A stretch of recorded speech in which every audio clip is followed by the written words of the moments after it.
Hello, hello, everybody, and welcome back to another episode of Fluently Forward. Today on the podcast, we have a fantastic guest for a wonderful show. Welcome, Tinx, to Fluently Forward. How you doing? Thank you so much for having me. I'm so excited to be here. I can't wait. I think it's going to be so much fun. You are an author. You are a content creator. You are the internet's big sister. You've been doing this for how many years now? 4. Yeah, I can't believe it. Yeah. 4 years. It seems like a lifetime. Dude, I'm just so excited to have you on because obviously you're into celebrities. I love celeb culture. Yeah. I love all your content so much. Hey.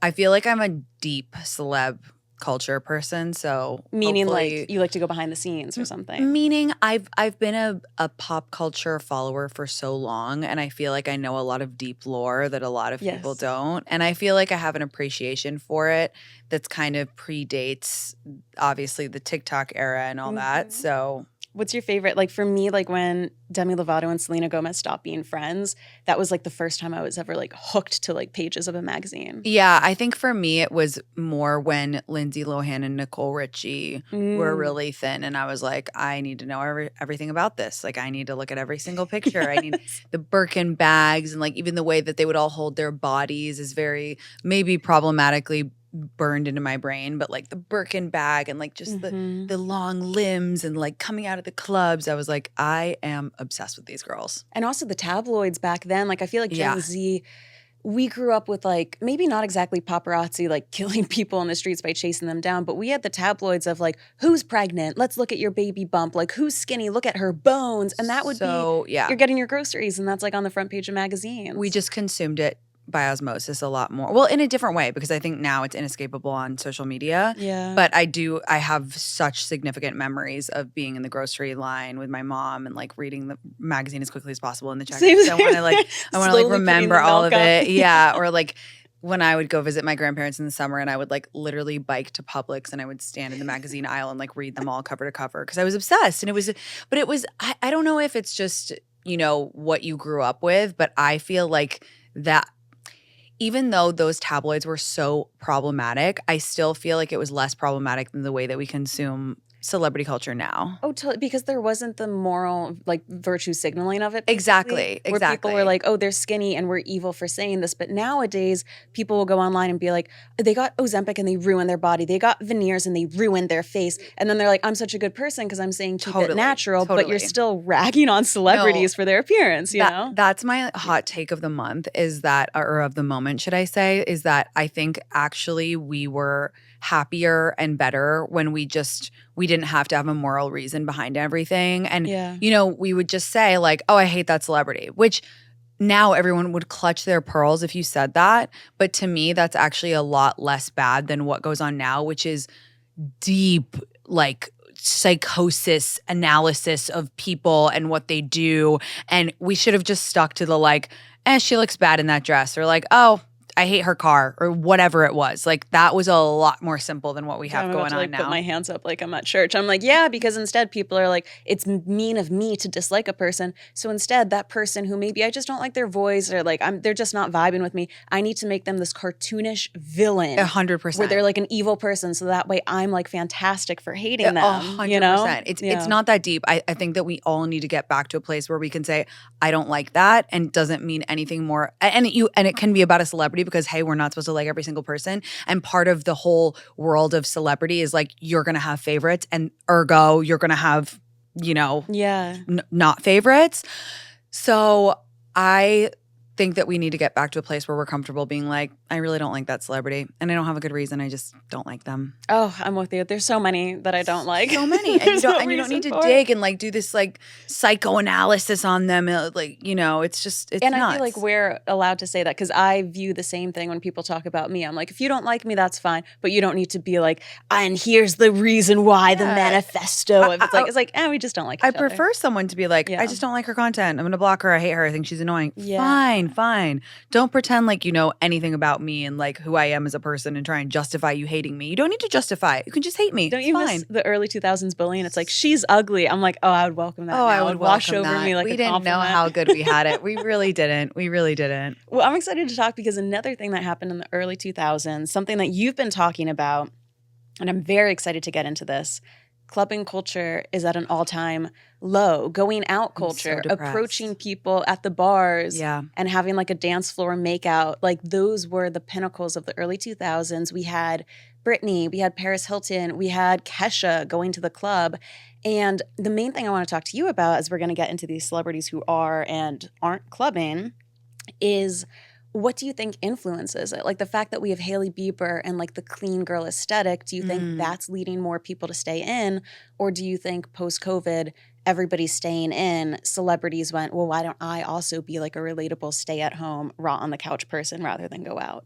I think it's a couple of things. I think at its core, everything being recorded all the time has ruined fun. Yeah. And the threat of being recorded all the time has ruined the opportunity for pure fun.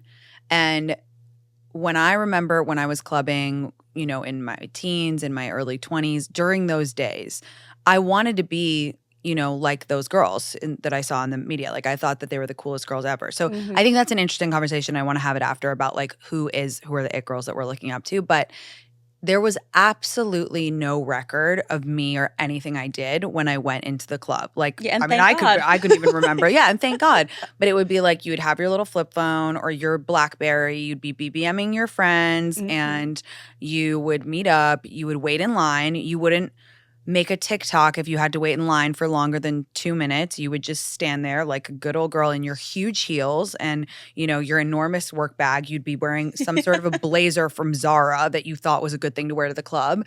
And you'd go to the club, you would drink a million appletini and you'd black out and have a great time with your friends dancing, actually dancing and slinking around and talking to boys and, you know, going, oh my God, I think I can get us free drinks. And oh my God, look at that. And let's stand on this table, this elevated surface, because there was nothing else to do. You didn't play on your phone, so you were literally dancing and talking to your friends. Yeah. And now it's the threat of being recorded. It's the fact that we're all so addicted to our phones, we couldn't put our phone down for an hour to go dance or talk to anyone. It's the increased social anxiety and, you know, everyone, oh, I can't go out. I have social anxiety, this, that, and the third. And then, yeah, it's also image. Like it's also image. And I don't know. I'm very sad. I think it's a lost art. I think it's I'm not lost. I think it's a dying art. And I recognize myself to be a steward of the art. And I want to try and encourage people to go back to the club and go out. Resuscitate it. Yeah. It's interesting. There's so many interesting things that you said there. One is like you said, right? Clubbing is on the downfall. Social media is on the uptick. Community is on the downfall. Right. Mental illness is on the uptick. And like these things don't happen in a silo. Like the fact that we got a smartphone and we became way more individualistic and like stayed at home and didn't talk to people, but instead would FaceTime with them. Like that does have a meaning. Like Mark Zuckerberg is probably so happy that clubbing is down because now everyone's on Meta. Right. And what you said about smartphones is interesting because you know, you don't see celebrities out at the club, but I have some friends who are kind of in the secret sex party, put your phone in a bag world. And the celebrities go to those sex parties because the phone's in a bag and they're not going to be recorded. So they're going out. They're going out. They're fucking. Of course. No, they are. They're having smaller, more intimate parties. I think it's just the way that everybody is partying has changed.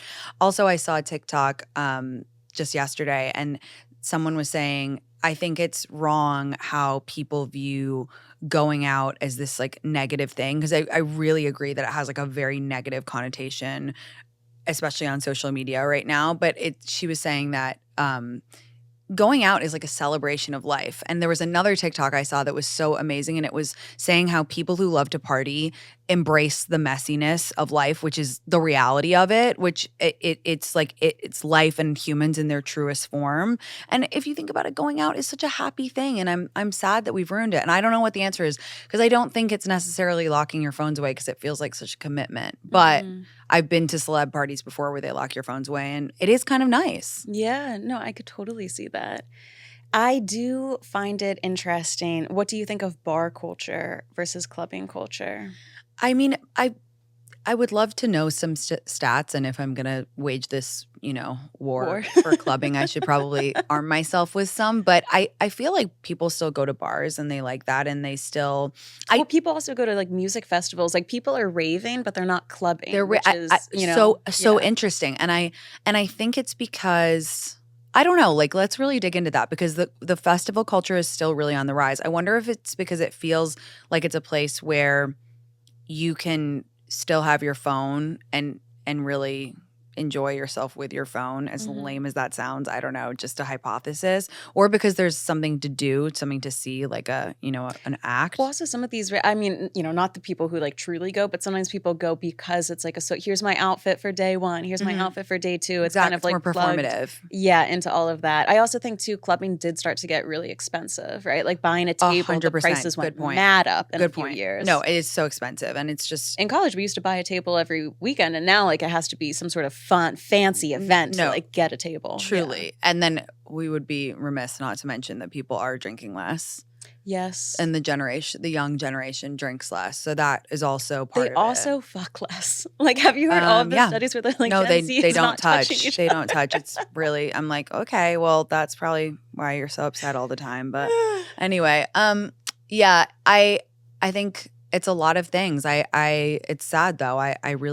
I love it, and I still do it when I can. I'm with you too. And the whole idea of like clubbing is like a bad thing. Going out is bad. And also they associate it so much with age. Like you can only club in your early 20s. And I'm like, said who? Like no, it's going out, it's dancing, 100%. It's being active, it's drinking, it's chatting with your friends. And I think there's a lot of people nowadays who have literally never been to a club in their life. Oh, I know. And I remember the good old days in New York and the meatpacking, like Kiss and Fly, all those 10 June, all those clubs I worked my way into, and it was formative experiences. It was, I also love the adventure of it. To me, it always feels like an adventure, no matter how set up I am, even if I know I can get in and I know I have a table, it's still the adventure of the night. But it's never better than when you are 21, don't know if you're going to get in the door. It's a tough door. You're with your friends. You don't know what's going to happen and you don't know what kind of music they're going to be playing. But now everything is so, planned out. Like we never knew what DJ was playing when we would go clubbing before. We just go. We just be like, oh my God, do you think we can get in? Like, oh my God, like with our fake IDs and everything. So everything is a lot more overproduced now.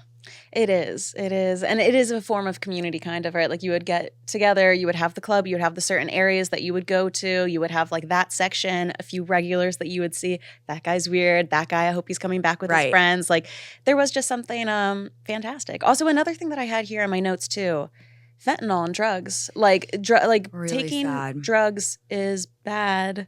But if you do it, you have to be way more careful now than you had to be like 15 years ago. I know. You have to test. I know. I have one of my followers sadly lost her brother a couple years ago, and she called into our show. And, I've done snippets here and there about, I think it's called A Song for Charlie, their foundation, but about just fentanyl awareness. And it is absolutely terrifying. So it's great. Dancesafe.org, I think that's where you can get the test kits. And look, I'm very non-judgmental. I think, like you said, if you're going to do it, test because it's really scary. But yes, there's just more danger everywhere now, which feels really sad.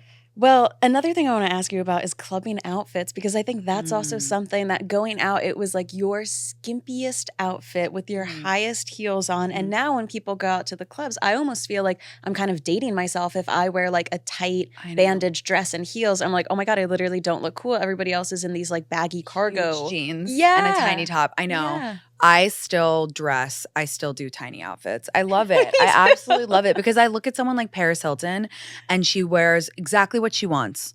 She wears stunning tiny outfits. She looks amazing. And I think she looks amazing. Rhinestones all over her. Rhinestones all over. And I think she looks a lot cooler than people who are just like trying so hard with like all this big baggy stuff. I'm like, what are you trying to prove? I don't know. Yeah. I miss the days of the bandage dress. Like, oh my God, what a time we had. What a time we had with those bandage dresses. What's that special one? It's very Hervé, yes, Leger, and everyone looks good in it. Everybody looks good in it. I think Salma Hayek in one or something. And to die for. I know exactly what picture you're talking about. There's an iconic picture of Victoria Beckham. She's wearing it's purple and silver, stripy. She's in the era where she has the yassified Karen, cut, and she looks so good. And I mean, those dresses were everything. Mhm. Everything. I kept mine just in case I have a daughter, when she Oh, wants totally. it. No. Fashion is cyclical. Mhm. So I think we're on the same page that basically if you are a celebrity, there really is everything to lose and nothing to gain by going out clubbing. I view it the same as like going live on Instagram. Like you're 100%. only going to put your foot in your mouth and get canceled. There is no benefit to going live. I mean, could you imagine now if like a major celebrity had a like tumbling out of a cab, like paparazzi shot? You think about it. That's actually really crazy for people who follow celebrity culture. Think about that. That would never happen now. Remember when Cara Delevingne was kind of like going a little bit ham at the award shows? Right. And she wasn't even tumbling. She was just kind of being a little bit all over Megan Thee Stallion. A bit goofy. And people were like, 41, 51, 50, her, like she needs serious help. And I think she did need help, then we saw those pictures of her with her shoes off at the airport or whatever. I think then she went to rehab or she took some time off for a bit. But that is the things that we used to get in the early 2000s. Insane. Absolutely wild. It was every week in the tabloids, it would be people visibly drunk in the front, like super flash, high res. I mean, the iconic picture of the Father, Son, Holy Ghost. Like, if you know, you know. Like, you think about those pictures that we had those every single weekend. Yeah. And it was like, what huge bag are they wearing? What enormous heels are they wearing? What tiny outfit are they wearing? And they were visibly fucked up. And it's like, what's wrong with that? Literally nothing. And again, now it's because we've like tried to sanitize the entire experience. And in doing so, we've created a really dark, I think, way of living, and it doesn't make any sense. Like, so what if a celebrity gets fucked up? Like, so what? It's very black and white. I remember there was like a blind item that we were reading where it was like, it was like Pete Davidson on drugs or whatever. Like people submitted that. Yeah. And I remember somebody was like, he is a nice person. And I was like, yeah, you could be a nice person and smoke weed. Like you could be a nice person and party, but it's this whole ideology of like you are either like at home, like reading, being the best person ever, or if you go out, you are like gossipy and demonic and like doing, getting 100%. Up to malicious stuff. It's black and white to the nth degree now. And I think it's still this puritanical hangover that the United States has where it's like, you cannot talk about this stuff. You cannot do this stuff. But so it all bubbles underground. So it's like, we don't speak about going out. We don't speak about getting drunk. We don't speak about doing drugs. Everybody still does it, but it's just like, ooh, we can't do that now. And it's like, okay. You know who is talking about it? JoJo Siwa. Oh, yeah. She's a bad girl and she's out there. I love it. I love her. I honestly love her energy. I love this recent campaign for her song. I don't really know what's going on in the dance, but I appreciate her individuality. I appreciate her honestly for the memes and for the, it's OG celebrity. It's like, I'm out there, here's my brand, look at it, and if you don't like it, I'm going to keep doing it because it's my brand rather than pivoting. And that's like very rare for celeb culture these days. Very, very rare. Yeah. Well, let's talk about some celebrities who kind of do rave, who do club, etc. Yes. All right, we have some celebrities who are on record themselves as clubbing and raving, and then we'll get into who we think secretly does it and who we want to go partying with. Okay, love. The first one that really got me, Drew Carey from The Price is Right and Whose Line Is It Anyway? Did you know he is a rave head? I don't know what the name is. He raves. Okay, a raver. That. Yeah, a raver. No, I love that. He goes to EDC every year. He has all these like funny stand-up bits about like raving, and apparently he's like huge in the community. Like when he's not hosting The Price is Right, he's out at festivals. Love that. I'm obsessed with that. And by the way, the raver community, some of the nicest people you ever meet. Yeah. The kindest, most accepting. If you've ever been to a rave, like a true, like a real rave. So generous, so friendly. So generous, very safe. You don't really feel like, ooh, I'm nervous like here. It's not sketchy. It's a very like celebration of life type vibe. So and you know what it is too? I've been going to a lot of conventions lately, like anime, porn, furries, all of those things. It's like all of these things that people would be like, like blah, blah, blah. Anything that people turn their nose up at, those are the community. The nicest people. The nicest. And they're very tight-knit communities too. Yeah. And they like look out for each other. I know, I agree. And it's so funny because here is the mainstream judgmental on their high horse, secretly doing all this shit anyway, but like not talking about it, and absolutely fucking miserable because they have no community. Dude, me and my friends in Denver, we went to this party. There's like this social club we're a part of in Denver where like they host parties every week, like whatever. It's a fun community. And it was like a jungle themed party. So we were making like jungle vests because we love to get into it. And we were doing all of these patches to put on it, and we were making them like sexual puns. My friend, who's a huge fan of you, Lauren, we were like getting really into it, and we were doing like, instead of the Nile River, we were like Nile River. Love. Instead of the Temple of Doom, we were like the Temple of Dom. Yeah. We were like doing all of these jokes, and I made a TikTok video about it, and all these like young kids were like, "That's so gross. That's like so nasty that you're doing that." And I'm like, I know. Is it, or is it just like fun? No, like, it's just fun and funny. Yeah. It's like people really, especially. Like, I feel Gen Z has kind of lost the plot when it comes to that stuff. I'm like, no, it's okay to make a dick joke. It's really okay. Like, it's truly, it's what makes it like, or we need to have a giggle. Let's get the pun in here. Take a dick joke. Take a dick joke. Hey. Okay, so other than Drew Carey, we have Paris Hilton. I mean, iconic. I heard great stories about her. We're going to get into those later. Heidi Klum, not only her legendary Halloween party, she also goes to Burning Man. Yeah, she's very out and about, and I love that for her. She seems very youthful and kind of just like still got it. Joyful. And joyful and having a good time, and goes to a lot of parties. And I'm like, okay, slay. And also any celebrity that's like, I mean, it's gotten so big now, but I really credit her with the Halloween thing. She was like, no, this is my holiday and I'm going to dress absolutely insane for all of them, and like everybody come party. That's cool. And it's not like a Mean Girls Halloween. Like when she was the worm, she exactly. Like I give her mad props for the worm. Okay, this one might confuse some people, but Malia Obama, she parties. I would love to party with her. She parties and she gets down. And I've heard some stories of that. Like when she parties, like the Secret Service would have to like go out to the party with her because she would have to be protected. I'm obsessed with that. I bet they're the happiest Secret Service people of all. They're like, oh, whoa, we're at a fun party. Yeah. I love that. Yeah, I'm happy about as it she should. too. Miley Cyrus, Vanessa Hudgens, and Bella Thorne. I'm grouping them all together because I know that they go out, I know that they party, and I find it interesting that these are Disney girls. Right. Were you like a strict childhood growing up? No, I wasn't. It was more like if you got good grades, then you can do whatever you want kind of thing. So it was a tit for tat, and I got good grades, so I kind of did. Yeah, I got to do stuff. Yeah.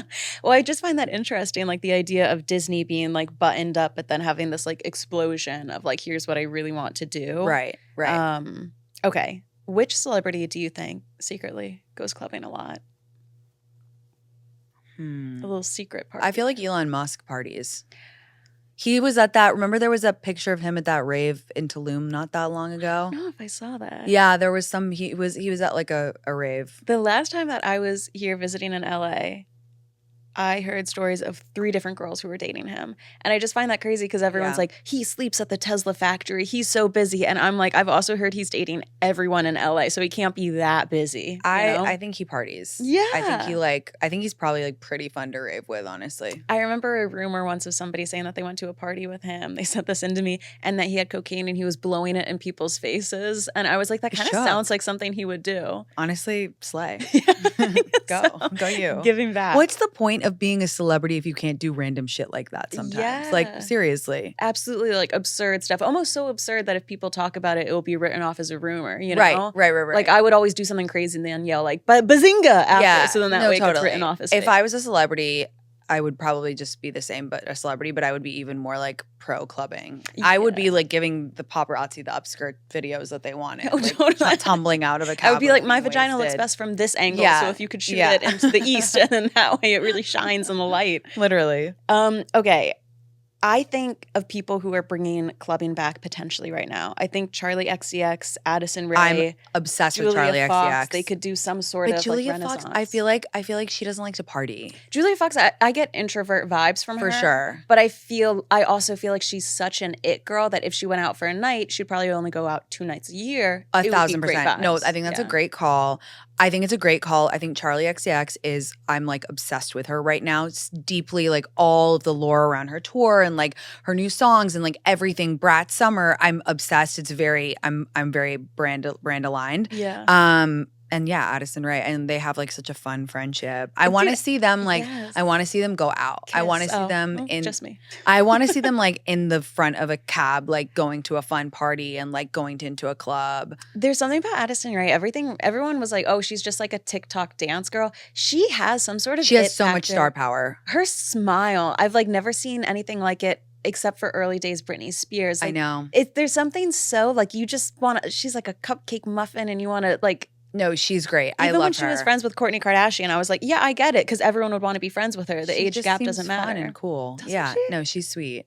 I love that trio. I want to see them like recreate the Britney, Paris, and Lizzo photo. Yes. Yeah. Yeah, I would love that. Okay, and which celebrity, lastly, would you want to go clubbing with if you could have your pick? I'll give you a couple. It could be more than one. I mean, I think Rihanna is really fun. Maybe Mm. not in this current era. Like she's in her mommy era. You know, she's kind of laying more Well, I've low. heard she goes to more of the secret parties where you put your phone in a bag. Okay, love that. But Yeah. I think she'd be really fun. Mm-hmm. I think she'd be very like just super fun, down to actually rage, down to party. I mean, she, you know, for all the smack I've been talking about modern celeb pics, like she is the one who popularized walking around with a wine glass, like leaving, you know, there's so many good pictures of her like having a cocktail, like leaving the restaurant. And I'm like, that's exactly the type of behavior I want for my celebrities. Mm-hmm. Like leave with your cocktail because you are a celeb. You can do that. That's what the people want. I remember when everybody was 100%. like, back when Julia Fox was dating Kanye West, people were like, their outfits are so crazy and ridiculous. I'm like, do you want them in J. Crew? Would you like them in Seersucker? Like, you want your celebrity to be crazy and wild and showing their nipples and holding the 100%. glass. Yeah. And you want your celebrities to be celebrities. I also think something really weird that's happened in the past, like more 5 years, more since the popularization of TikTok is we've started to see celebrities as like almost spiritual leaders or like morality leaders. And I don't want that. I would like, you know, actual smart morality leaders, like the government to be smart. I don't need my celebrities to be moral. Let me put it that way. I don't need my celebrities to be moral. I have other things like spirituality, religion, if I want to look to. Like there should be other outlets for, you know, perfection for us to look towards. I don't like it that people are like, ooh, celebrities can't act like that. I'm like, yes, they can and they should. That's what I want. I want them to wear crazy outfits. I want them to act crazy. I want them to do fun shit because they're celebrities. It's so weird too how like we expect our celebrities to be these deity-like creatures, but we also expect them to be relatable. And we want them to be just like us, but not like us. And then we also I notice people tie like morality so much into stuff. Like even anytime you see Anne Hathaway, they're like, this is how you age when you're unproblematic. And it's like, so now we're associating like your moral goodness with like how you look physically. No, totally. But then, and it's also interesting Right, there's too. a right and there's a wrong way to age. Yeah. Which is just like one of the darkest things. And they're like, oh, it's karmic, how beautiful you are. And it's like, that's such a crazy notion. It's such a crazy notion. And it's so crazy how, especially with female celebrities, how people just flop back and forth and weaponize their looks for and against them. And yeah. I find that very interesting too when female celebrities, so many celebrities, I want to do an episode on this, but they've done the chop.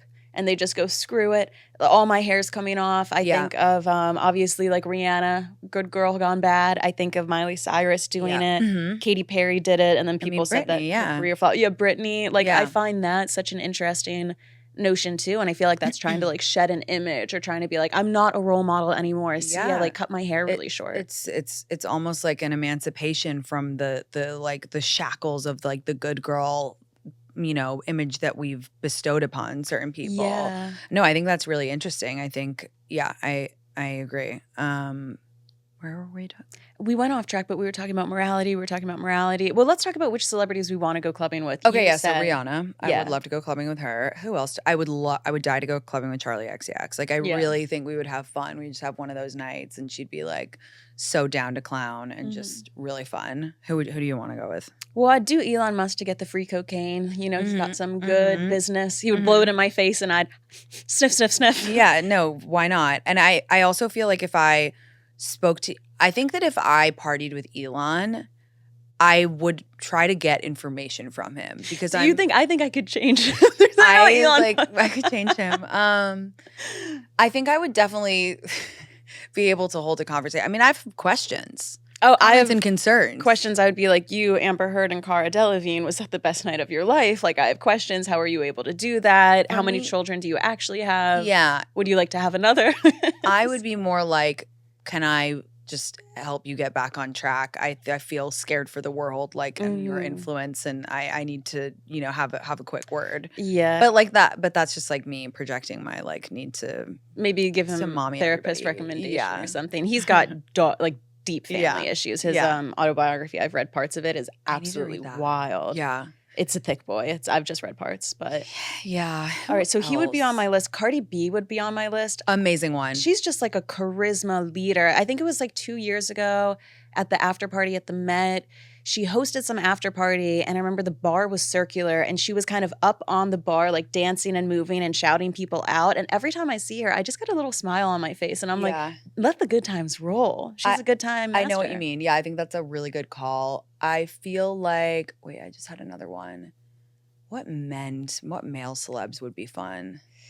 Well, let's get into some of these Reddit stories that I've heard before we get into, celebrity stories, because some people have met these people out at the club. Okay. And their stories might surprise you. Okay. So somebody said once, I met Tom Felton, who plays Draco Malfoy, yeah. at a bar in Vancouver that my boyfriend was playing at. A friend of mine recognized him. I approached him and said I was a big fan. He invited me and my boyfriend outside for a smoke, and we hung out for about 10 minutes. He took a selfie for us, and then he bought my boyfriend's album. He left shortly after as more people started recognizing him. 11 out of 10. Celebrity encounter. And I've heard that Draco Malfoy parties. That's so nice. Yeah. That's so nice. I will say I absolutely hate when people ruin it, when there's a celebrity at something. And they start getting weird. And everybody starts getting weird, and everybody thinks, well, I'll just be the only one to take a photo, but it's like a waterfall, and it's just like, wow. You're a clown. I'm sorry. Not to mention, too, even posting the photo is like, well, like, you're going to be like that person who's posting a photo. So what's even the point of taking the photo? I'm very anti that. I'm very anti that. And I'm not, I get that I live in LA and I see celebs more often, and you might be thinking, well, it's my one chance. And I'm sorry. It's let me put it this way, especially not in a clubbing environment, because that's like clubbing code. Yeah. If someone's at a bar and they're having a drink and they're trying to relax, okay? Don't fucking go tell them that, don't do that. That's messed up. The story is what you want. And if somebody doesn't believe the story, you need a photo to prove it, that person's no good if they don't believe your story. Just be like, totally. Oh my God, I saw Paris Hilton out. She looked incredible. She was kissing some guy. No, totally. That's a better story than like asking for a fucking photo when someone's at a club. And Draco would have probably stayed and partied with them had they not all gotten weird. I also think, too, the Harry Potter cast gets so many like puns and like Wingardium Leviosas, and people just don't know how to like be chill about it. People can't be chill. The Harry Potter kids, like I think that's why insane. None of them, really go out or have done more. Yeah. Somebody said, I saw Ryan Phillippe at a strip club once trying to hide who he was. I politely and quietly welcomed him to my hometown and told him I was a fan. He told me to go fuck myself and got up and left. It was pretty traumatizing.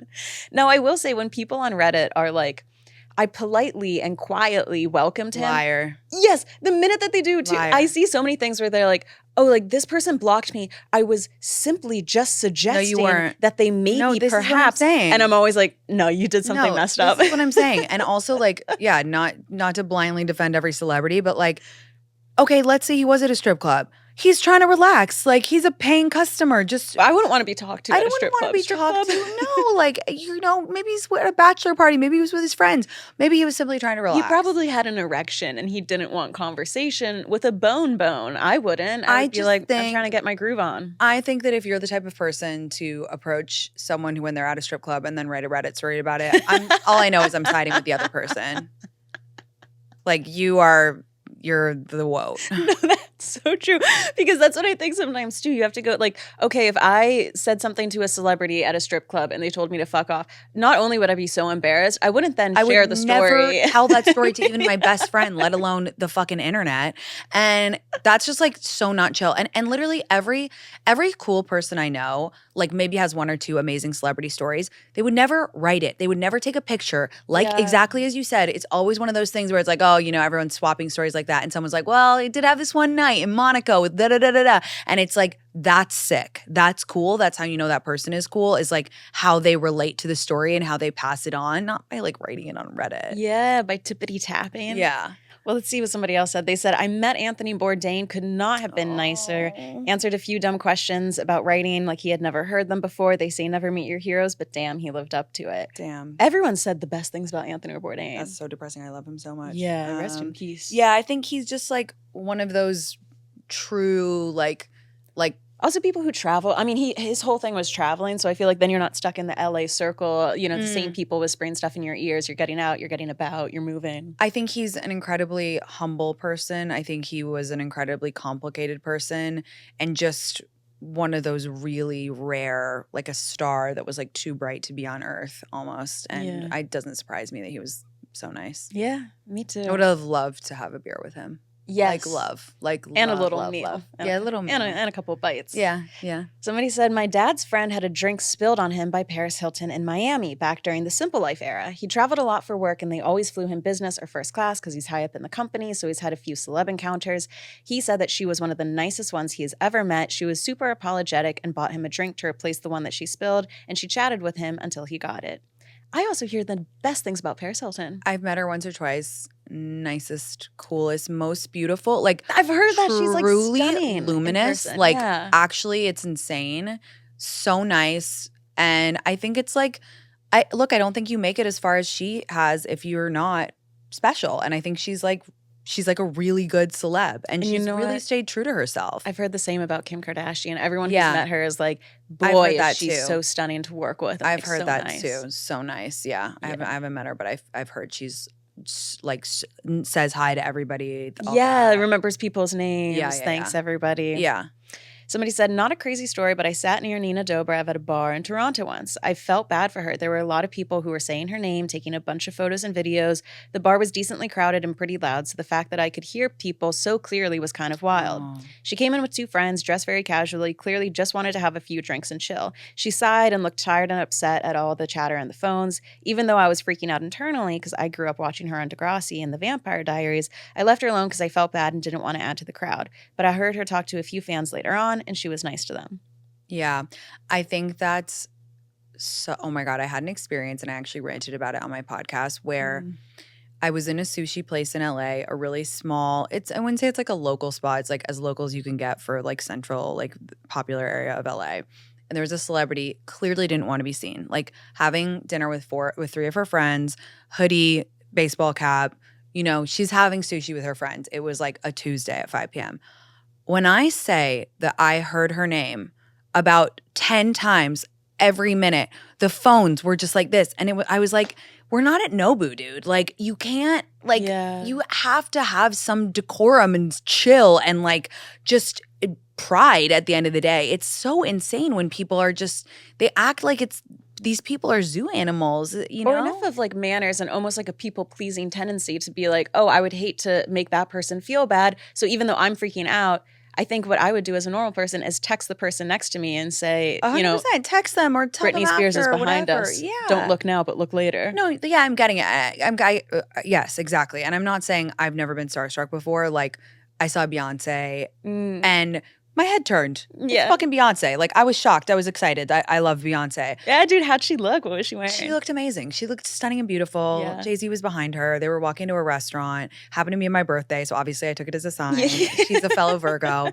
But, like, I didn't take my phone out. Like, my phone, I'm always so conscious. I think because I'm in LA and I'm, sometimes in these rooms with these people, I'm always so conscious not to take my phone out when I'm around famous people because I feel like it just puts them on edge. They're like, what are they texting? Are they trying to sneak a photo? This, that, and the third. It's just like, oh my God. But I'm nice sure of that you person. yourself, and I'm like a nobody on the internet, but I've had, people come up to me and stuff, and there's always that moment where you can tell someone's kind of looking at you and you think to yourself, they know who I am. And then you go, stop being such a narcissist. And then they end up coming up to you. And like, there's just something in the air and like the way that they look. So how often does that happen to you?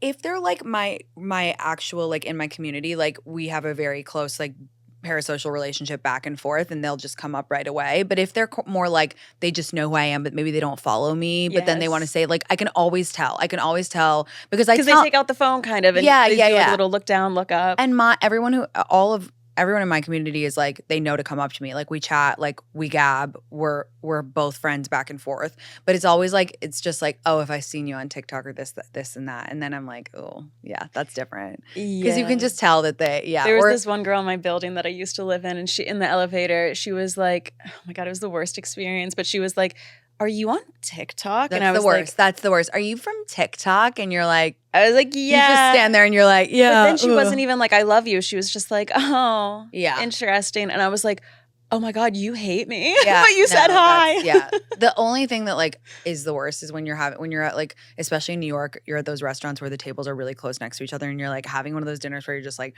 gossiping nonstop, bitching, da da da. You're like, oh, my BV this week. Literally. And then somebody after is like, hi. As you're leaving, they're like, I'm sorry, I didn't want to bother you. And you're like, oh, you just listened to me spill my guts for 35 minutes. Dude, 100%. Especially when you're a couple drinks deep. Yeah. And sometimes you can tell when someone's listening, but instead of toning it down, you try to be extra funny because you go, now I got an audience. I just always think like I still like think, oh, they don't know who I am. Like that's not, as you said, I'm like, that's narcissistic to think that, Tinx or whatever. Then I leave and I'm like, oh, well, you definitely know all the shit about my dating life now that I've been talking to my friend about it after 4 glasses of wine. Yeah. But anyway. Isn't that wild? Well, Nina Dobrev and Shaun White, I feel like they party. I get party vibes from them. Yeah, I do. I think they're probably fun. I think they're not going outy, but I could see them being a fucking riot at a game night. Yeah. You know, like I could see them being really the life. They threw a hell of a house party. Yeah, that vibe. Yeah. Well, I wanted to take it back in time a little bit from the past to the present. Historical partying, different celebrities throughout time. Okay. So let's start in 1694, Edward Russell. This was a royal admiral who threw a week-long party, filling a fountain with 250 gallons of brandy, 125 gallons of wine, 1,400 pounds of sugar, and 2,500 lemonades. It was the greatest bowl of punch ever mixed. Wow. And that's another thing, too. Do people drink jungle juice anymore? Do they sip Everclear or Carrot 151 rum? Oh my gosh. Pineapple juice and Malibu Caribou, get them all numb. I grew up in London and there was a famous club called Mahiki where the royals used to go and all of the like posh like Sloane Rangers used to go there, and I used to go a lot with my best friend, and they had this thing called a treasure chest. And anyone who grew up in London will know about these things because it was this big, and I remember it was expensive. I think it was like 150 pounds, like really expensive for this drink thing. And it came in like, it was pirate, like tiki themed. Oh, I'm an idiot. You meant money. And I was like, that's a heavy drink. Oh, yeah. Sorry. No. Like, it might even have been 250 pounds. But okay. and it would come with like a million straws. And then they would like do the theatrical, they'd bring out a bottle of champagne and pour it on top. So it was like every alcohol, a little juice, and then they'd pour champagne on, and we'd all be like sharing straws, like sucking on this juice that gave you the worst fucking hangover, but it was iconic. Like you need to go Google Prince Harry Mahiki. You need to go Google Mahiki pictures. It was the most iconic club. Dude, I'm gonna throw a house party called the Mahiki House Party, and it'll just be like a giant vot. You have to make. I'm sure the recipe is online somewhere because it was the most iconic shared jungle juice ever. The idea of sharing all of those drinks too. I wonder if millennials have higher rates of HPV than Gen Z. I feel like we're strong as nails. Right? I feel like we are strong as oxes because we drank that. I mean, in college we had Theta Raid, which was just simply 2 handles of Smirnoff and then a box of that Country Time lemonade mix. Yes. And then a little Sprite if we were feeling really fancy. We used to do tequila, and then you would pour in the lemonade powder, and you would mix it. You know what? I bet, do people get iced anymore? Remember icing someone? Oh gosh, those were the days. I don't know. Like, when was the last time somebody got iced? I don't know. I miss that. That was so fun, and we all thought it was such a good gag. It could be trends come and go, right? Like the mannequin challenge, planking, that's gone, but it's not like it's. I feel like replaced. icing could come back. Shot skis are now kind of people in. like shot skis, yeah. Do people do keg stands anymore? I just can't imagine anyone Gen Z doing that. They would think that is so cringe. I mean, we used to think that was the cool. Whenever Dude, someone, I still think it's so cool. No, I still think it's so cool. Whenever I'd be chosen to do one, I'd be like, oh my God, like what? Well, you know what? I was talking about this on literally my Patreon a couple days ago. Gen Z hates the idea of being cringe, especially with celebrities too, right? Like Olivia Rodrigo has been doing that dance for Love's Embarrassing, and it's like this cringy dance. And people at first were like, oh my God, it's so cringe. And then other people were like, how dare you? It's meant to be cringe on purpose. She would never actually be cringe. Like it's on its head and it's like satirical. No, that's their like guiding light is to how to not be cringe. And I'm like, cringe. I'm sorry, this makes me sound old, but I think it's cringe, for lack of a better word, that you care so much. Like it doesn't matter. Like have fun. I don't know. I was thinking like when we, as millennials, And I'm curious if maybe the younger generation has like had different school assemblies than we did, because I remember we would have school assemblies and they would always draw a circle and they would say your comfort zone is in this circle and anything that like helps you is outside of this circle. That's what helps you grow and learn. And being outside of your comfort zone means being cringe. Also, like we're online, so like being cringe is like that ship has sailed. And I really did appreciate that TikTok a while back where, you know, she said everything you want is just over the side of Cringe Mountain. Yeah. Which is so true. And it's like everything is cringe until it starts working. Yeah. I can think of so many people who have started and everyone has just been like, oh, that's never gonna work. That's so embarrassing. And now they've like made full careers out of it. Yeah. Even celebrities, you know, you think and you start like people just accept it. If you just keep doing it, it just normalizes. That's why JoJo Siwa, give it a couple of weeks and everyone's going to be like legend status. Yeah, exactly. Absolutely iconic. All right, well, another historical party here. Charlie Parker in July 1952, saxophone player, he cranked out Embraceable You at his party. One guest started stripping, so he dropped his own pants and then inspired the remaining guests to all get naked as well. And that's so improv. Wow. Yes, and you know, you drop your pants. Yes, and I'll take off my bra. I love that. Yes, I really love that. I want to go to one of the celebrity sex parties and I want to do that game. Honestly. Yes, just whip out the. I play saxophone, so I'll go with you. I'll do the music. You can do the music, and I can do the undressing. stripping. Yeah, no, I'm good at that. And another thing too is like our college growing up. I went to Rice University, and we would do Baker's 13.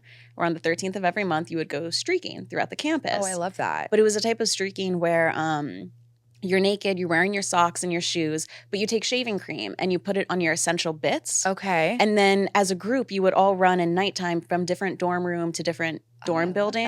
And you would rub your bits all over the building to show like we naked rubbed ourselves in your building. And the people in the building would be waiting on the balconies with water balloons and water guns to spray you off. So that way you had to run away, reapply. So it was this weird kind of like naked versus water battle. And it happened every month. It was so fun because when else except in college do you get the chance to go streaking? Totally. And I feel like, do people even streak now? I don't feel like that's allowed anymore. The streaking and the keg stands, you know? I know. We had something called Full Moon on the Quad at our school, which was once a quarter.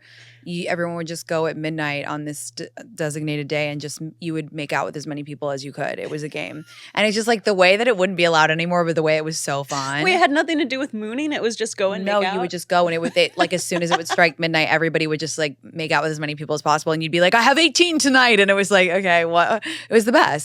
There was a lot of nakedness at Stanford too. There was a lot of like true hippie weirdness. And it was wonderful. I hear that they've really stripped that back, which is why I won't be donating to them anymore. I'm just kidding. But I like keep it weird. Like not until the teenagers get naked when you see my money. Exactly. No, but we did topless rafting in my sorority every year. And it was my favorite day. I did every year.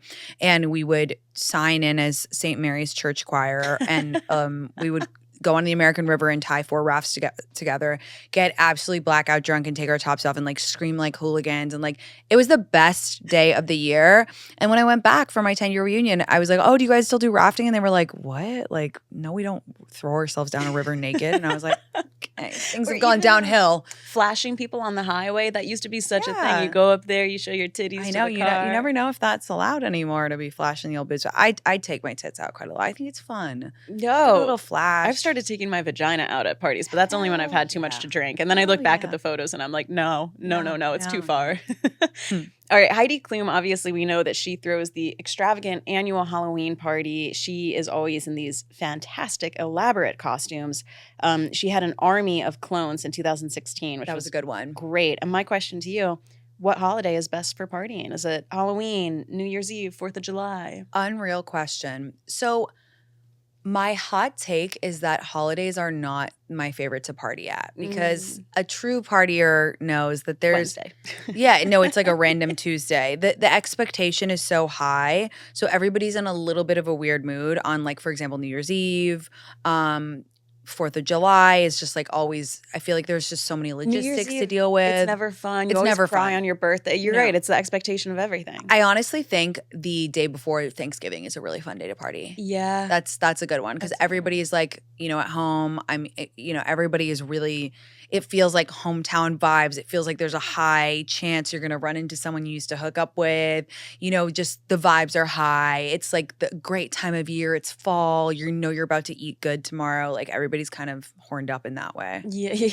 That's like, I think, the best. I'm with you. It's all about the stakes. Pop singer Adele, she celebrated her 30th birthday on theme. She threw a Titanic-themed bash, which I think is pretty funny. That's so funny. But it was more based on the movie than the event, etc. So what do you think of themed parties? Because I feel like that's something that's going away too. Instead, even I see people all the time on Twitter making fun of someone who like wants to do an activity at a party, and that's shamefully me. But I'm like, well, otherwise, if it's not themed or an activity, like you just kind of sit around chit-chatting. Totally. You make the memories. Like I went out with my friends and we all got food poisoning before we went out. Oh. We all kept like vomiting, went out, then we went right back home because we were sick. You still went out even though you had it? We thought maybe we got it all out of our system. We were like, maybe we're just like nauseous from drinking. You're a real one for that. That's really good. Well, then we realized and we went back. And even so, I was like, what an activity. Like we have memories of that food I'm the poisoning same way night. as you. I'm painfully nostalgic for like everything that happens. I'm like always look at everything through rose-colored glasses. That I love themed parties. I'm a millennial. Like there's nothing I love more than a costume. A big costume box and everything. Yeah, and we had an American Apparel like down the road from us in college. And when I say that I made every single costume out of some combination of those like the tight like least flattering dresses of all time, but we all thought that they were so sick. So many mustache parties. Like, why did we think that was so great? Euro trash party was the best. I love a theme. I love a theme. It gives it, you know what? It's a great conversation starter. Yeah. Because as you said, otherwise you just chit chat, especially if it's like a bigger party and people, can say, oh, you interpreted it like that. Oh, I see you're this and that. Like, it's a great way for people who don't know each other to talk. And it tells you if someone's down, if they're open, for if they're sure. interested in having or fun. if they have a stick up their ass and they didn't do the theme. Yeah. Just a white t-shirt. There was always we did what's the like an anything but clothes party. Like so the duct tape dresses, which by the way, you never sweat more in your life. You never sweat more in your life. Very so uncomfortable. Very, very uncomfortable. Yeah, not flattering either. Mm-hmm. I remember too, the only bar fight I've ever been a part of, and I got my ass completely kicked. I did not do well in it. I lost the bar fight, but it was on Halloween in college. We were doing a bar crawl, and I was dressed as Rafiki, the monkey from The Lion King. Okay, fair. And I had that big stick with the hanging coconuts, and it was like good. The bar crawl meeting spot. Right. And I got my ass kicked by the Statue of Liberty, this bitch. We got into it. But I'm just like, it's a much more fun story because I was a monkey having my ass kicked by the Statue of Liberty. That's amazing. It's better than just two girls in miniskirts, of course. Yeah. I have some pictures of me as a minion, just absolutely on planet. Doing the splits. Just literally just like everywhere in San Francisco, me as a minion, me blackout here in San Francisco as a minion, here.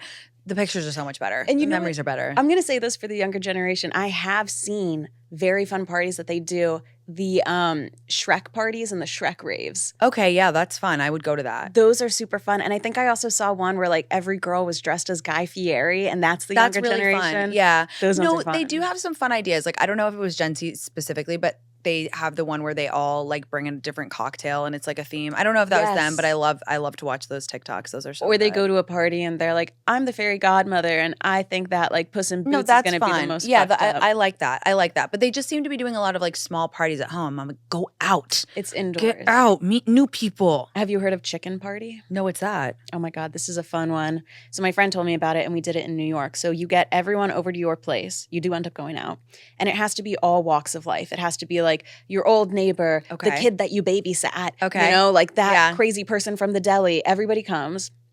You start drinking. You start getting really messed up. Everybody writes their name down and puts it into a hat. And you pick one name out of the hat. That person's the chicken.